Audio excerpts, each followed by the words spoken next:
नमस्कार. स्वामी प्रसाद किचनमध्ये आपलं मनःपूर्वक स्वागत आहे. आज आपण हुलपली कशी बनवायची ते आपण या रेसिपीमध्ये बघणार आहोत. तर हे हुलपलीची रेसिपी बरेच जणांना माहीत नसेल, पण आमच्या इकडे लातूर भागामध्ये हे खूप आवर्जून हे हुलपली केली जाते. तर प्रत्येकाच्या घराघरामध्ये ही हुलपली केली जाते. तर हे खूप जुनी आणि पारंपरिक पद्धतीने हे केली जाणारी हुलपली आहे. तर हे हुलपल्या तुम्ही भाकरीसोबत, चपातीसोबत किंवा गरम-गरम भातासोबत जरी खाल्लात ना, तर एकदम चवीला भारी लागते.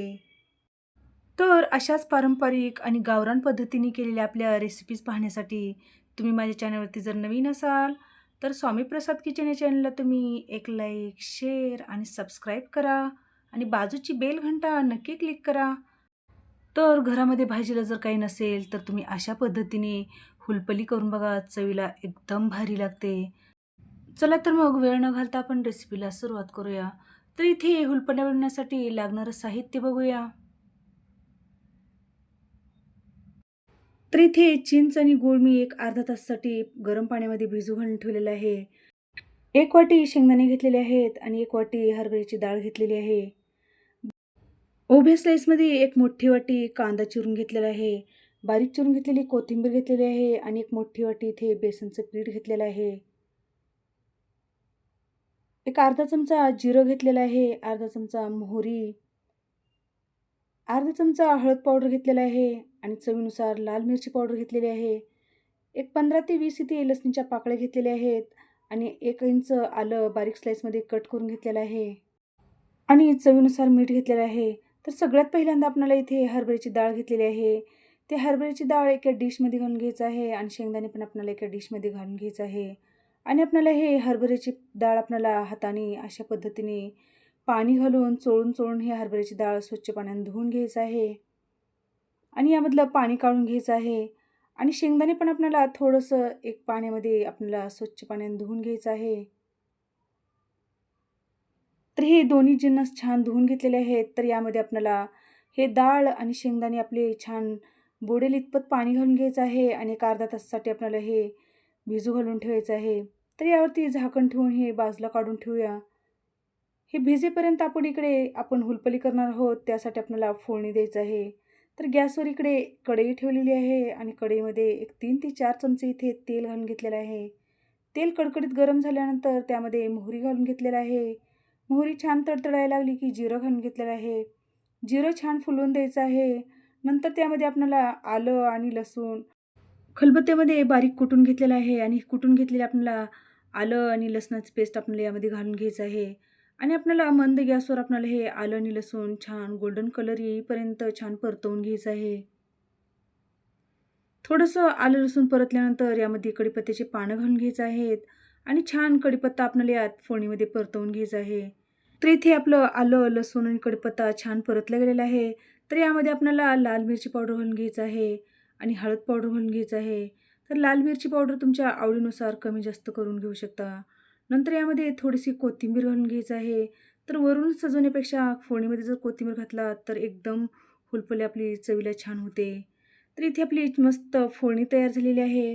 तर यामध्ये आपण जे गूळ आणि चिंचेचं मिश्रण करून घेतलं होतं, ते मिश्रण आपल्याला या फोडणीमध्ये टाकून घ्यायचं आहे आणि आपल्याला याला छान एक उकळी काढून घ्यायचं आहे.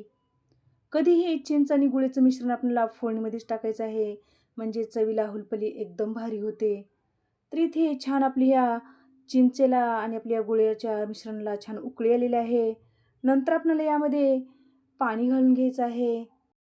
तर तुम्हाला हुलपली जितकी करायचं आहे, तुम्ही तितकी हे हुलपली करण्यासाठी पाण्याचं प्रमाण तुमच्या आवडीनुसार कमी जास्त करून घेऊ शकता. नंतर यामध्ये चवीनुसार मीठ घालून घेतलेलं आहे. तर इकडे आपले मस्त एक अर्धा तास झालेला आहे आणि शेंगदाणे आणि डाळ छान आपली भिजली गेलेली आहे. तर हे भिजून घेतलेले शेंगदाणे आणि हरभऱ्याची डाळ आपल्याला यामध्ये घालून घ्यायचं आहे.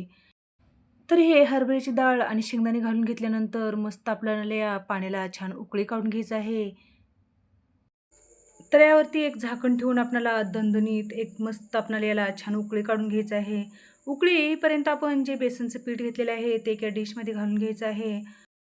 नंतर यामध्ये जे आपण बेसनचं पीठ आहे ना, त्यामध्ये आपल्याला कोमट पाणी घालायचं आहे. कोमट पाणी घातल्यामुळे आपल्या या हुलपलीला एकदम चव भारी. जर तुम्ही या ठिकाणी हे पीठ मिक्स करत असताना किंवा हे पिठाचं आपलं बॅटर बनवत असताना तुम्ही जर थंड पाणी घातलात तर हुलपलीला चव अजिबात लागत नाही. म्हणून आपल्याला कधीही बेसनचं पीठ कालवून घेत असताना आपल्याला यामध्ये कोमट पाणी घालून घ्यायचं आहे.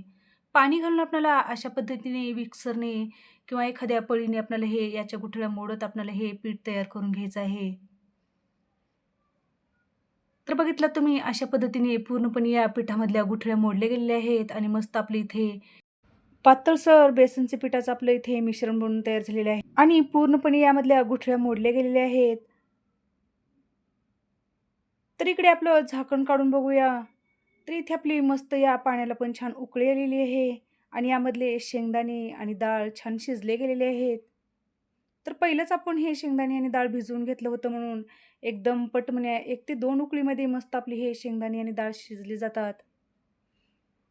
तर या उकळत्या पाण्यामध्ये आपण जे पिठाचं मिश्रण बनवून घेतलं होतं बेसनच्या, ते आपल्याला अशा पद्धतीने एका हाताने पळीने हटत आणि या दुसऱ्या हाताने हे पीठ घालत आपल्याला हे छान मिक्स करून घ्यायचं आहे.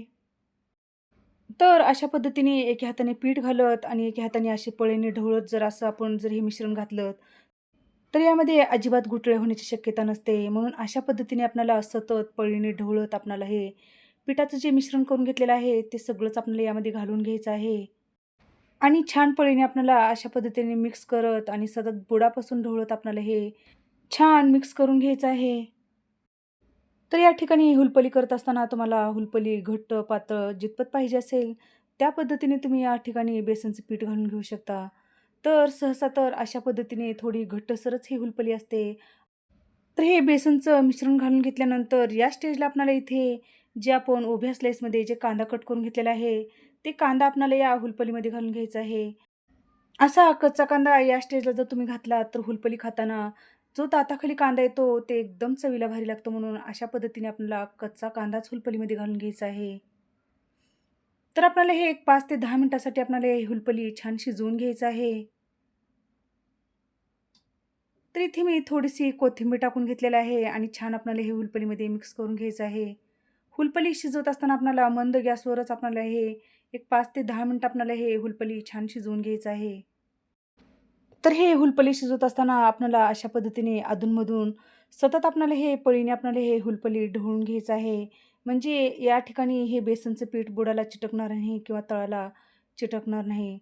तर इथे आपण मस्त दणदणीत छान एक 5 ते 10 मिनिटामध्ये आपण इथे मंद गॅसवर आपण हे हुलपली छान शिजवून घेतलेली आहे. तर इथे आपली मस्त आंबट, गोड, तिखट चवीची आपली इथे गावरान पद्धतीने केलेली आपली हुलपली बनवून तयार झालेली आहे. तर या स्टेजला आपल्याला इथे गॅस बंद करून घ्यायचा आहे. तर बघितलात तुम्ही जसं हे हुलपली थंड होत जाईल तसं या हुलपलीला छान गाढापण येते. तर इथे आपली हुलपली तयार झालेली आहे. तर आपण ही हुलपली एका डिशमध्ये सर्व्ह करूया. तर तुम्हाला माहीत आहे का हो, आमच्याकडे भरपूर प्रमाणात या हुलपलीसोबत वाफवलेल्या फळासोबत ही हुलपली खाल्ली जाते. तर तुमच्यासोबत मी वाफवलेल्या फळांची रेसिपी नक्की शेअर करेन. तर सध्या उन्हाळ्याचे दिवस आहेत, तर अशा पद्धतीने जर घरात भाजीला जर काही नसेल, तर तुम्ही हुलपली करून बघा. एकदम चवीला भारी लागते. रोज-रोज तेच वरण करण्यापेक्षा अशा पद्धतीने हुलपली करून बघा. हे भाकरीसोबत, चपातीसोबत किंवा गरम-गरम भातासोबत एकदम चवीला भारी लागते. तर तुम्हाला आजची रेसिपी कशी वाटली? नक्की एक कमेंट करा. तर अशाच गावरान पद्धतीने केलेल्या रेसिपीसाठी तुम्ही माझ्या चॅनलवरती जर नवीन असाल, तर स्वामी प्रसाद किचन या चॅनलला तुम्ही एक लाईक, शेअर आणि सबस्क्राईब करा आणि बाजूची बेल घंटा नक्की क्लिक करा. धन्यवाद.